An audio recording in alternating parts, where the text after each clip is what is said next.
Hey students, this reading is for Friday, May 5th, pages 445 to 449. And I'm going to try and point my camera at the book here.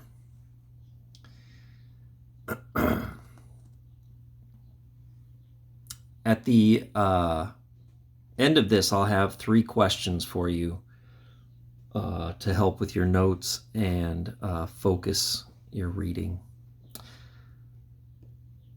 And so where we left off was the death of Hector when Achilles killed him.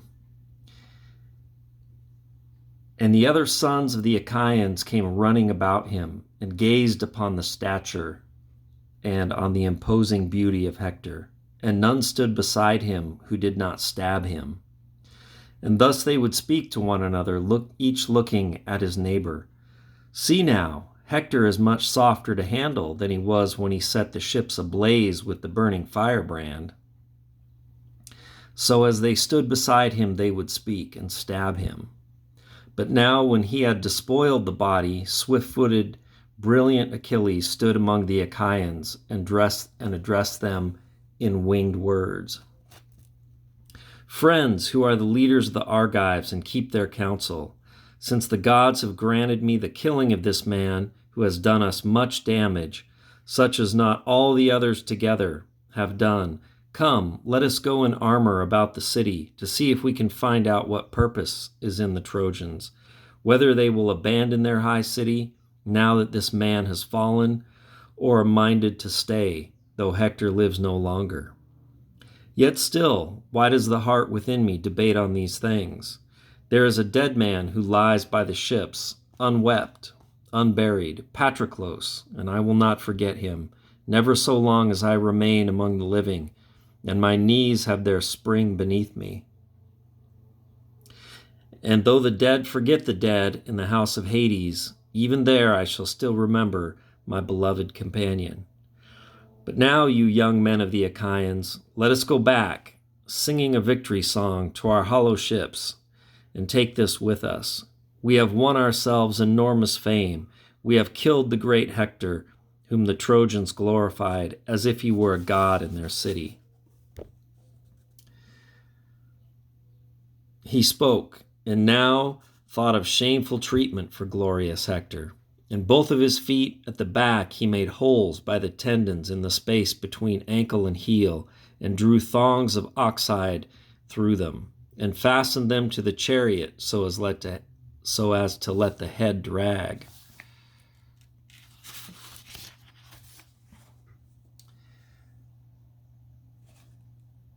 And mounted the chariot, and lifted the glorious armor inside it, then whipped the horses to a run, and they winged their way unreluctant. A cloud of dust rose where Hector was dragged. His dark hair was falling about him, and all that head that was once so handsome was tumbled in the dust, since by this time Zeus had given him over to his enemies, to be defiled in the land of his fathers. So all his head was dragged in the dust, and now his mother tore out her hair, and threw the shining veil far from her, and raised a great wail as she looked upon her son. And his father, beloved, groaned pitifully, and all his people about him were taken with wailing and lamentation all through the city. It was most like what would have happened if all lowering Ilion had been burning top to bottom in fire. His people could scarcely keep the old man in his impatience from storming out of the Dardanian gates. He implored them all and wallowed in the muck before them, calling on each man and naming him by his name. Give way, dear friends, and let me alone, though you care for me. Leave me to go out from the city and make my way to the ships of the Achaeans. I must be suppliant to this man who is harsh and violent, and he might have respect for my age and take pity upon it, since I am old, and his father also is old, as I am, Peleus, who begot and reared him to be an affliction on the Trojans. He has given us most sorrow beyond all others. Such is the number of my flowering sons he has cut down. But for all of these I mourn not so much, in spite of my sorrow, as for one, Hector, and the sharp grief for him will carry me downward into death's house. I wish he had died in my arms, for that way we too, I myself and his mother who bore him unhappy, might so have glutted ourselves with weeping for him and mourning.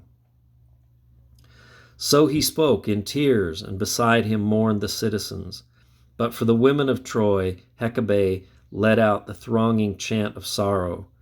Child, I am wretched. What shall my life be in my sorrows, now you are dead, who by day and in the night were my glory in the town, and to all of the Trojans and the women of Troy a blessing throughout their city. They adored you as if you were a god, since in truth you were their high honor while you lived. Now death and fate have closed in upon you.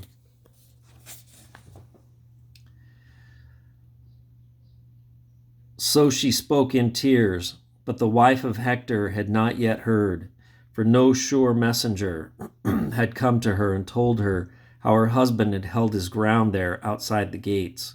But she was weaving a web in the inner room of the high house, a red folding robe and inworking elaborate figures. She called out through the house to her lovely haired handmaidens to set a great cauldron over the fire, so that there would be hot water for Hector's bath as he came back out of the fighting. Poor innocent, nor knew how, far from waters for bathing, Pallas Athena had cut him down at the hands of Achilles. She heard from the great bastion the noise of mourning and sorrow. Her limbs spun, and the shuttle dropped from her hand to the ground. Then she called aloud to her lovely-haired handmaidens, Come here, two of you, come with me so I can see what has happened. I heard the voice of Hector's honored mother. Within me my own heart rising beats in my mouth. My limbs under me are frozen. Surely some evil is near for the children of Priam. May what I say come never close to my ear, yet dreadfully I fear that great Achilles might have cut off bold Hector alone away from the city and be driving him into the flat land, might put an end to that bitter pride of courage that always was on him, since he would never stay back where the men were in numbers, but break far out in the front and give way in his fury to no man. So she spoke and ran out of the house like a raving woman with pulsing heart, and her two handmaidens went along with her. But when she came to the bastion and where the men were gathered, she stopped, staring on the wall, and she saw him being dragged in front of the city, and the running horses dragged him at random toward the hollow ships of the Achaeans. The darkness of night misted over the eyes of Andromache.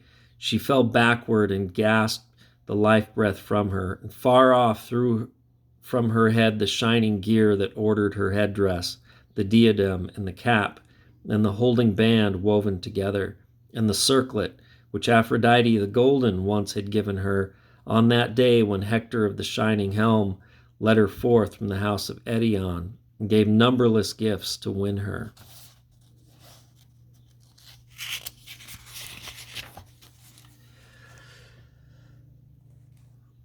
And about her stood thronging her husband's sisters and the wives of his brothers, and these, in her despair for death, held her up among them. But she, when she breathed again, and the life was gathered back into her, lifted her voice among the women of Troy in mourning. Hector, I grieve for you. You and I were born to a single destiny, you in Troy and the house of Priam, and I in Thebes, underneath the timbered mountain of Placos, in the house of Eetion, who cared for me when I was little. Ill-fated, he, I ill-starred. I wish he had never begotten me. Now you go down to the house of death in the secret places of the earth, and left me here behind in the sorrow of mourning, a widow in your house, and the boy is only a baby, who was born to you and me, the unfortunate. You cannot help him, Hector, any more since you are dead, nor can he help you. Though he escaped the attack of the Achaeans with all its sorrows, yet all his days for your sake there will be hard work for him and sorrows, for others will take his lands away from him.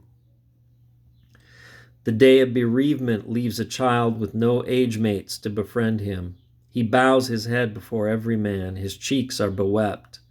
He goes, needy, a boy among his father's companions, and tugs at this man by the mantle, that man by the tunic, and they pity him. And one gives him a tiny drink from a goblet, enough to moisten his lips, not enough to moisten his palate. But one whose parents are living beats him out of the banquet, hitting him with his fists, and in words also abuses him. Get out, you! Your father is not dining among us. And the boy goes away in tears to his widowed mother, Astyanax, who in days before on the knees of his father would eat only the marrow or the flesh of the sheep that was fattest. And when sleep would come upon him and he was done with his playing, he would go to sleep in a bed in the arms of his nurse, in a soft bed, with his heart given all its fill of luxury. Now with his dear father gone, he has much to suffer. He whom the Trojans have called Astyanax, lord of the city, since it was you alone who defended the gates and the long walls. But now, beside the curving ships, far away from your parents, the writhing worms will feed, when the dogs have had enough of you. On your naked corpse, though in your house there is clothing laid up that is fine textured and pleasant, wrought by the hands of women. But all of these I will burn up in the fires blazing, no use to you, since you will never be laid away in them, but in your honor from the men of Troy and the Trojan women. So she spoke in tears, and the women joined in her mourning.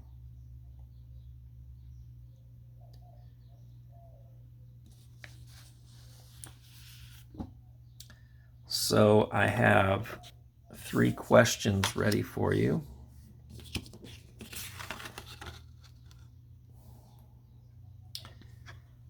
Hector is a symbol for something. What is it?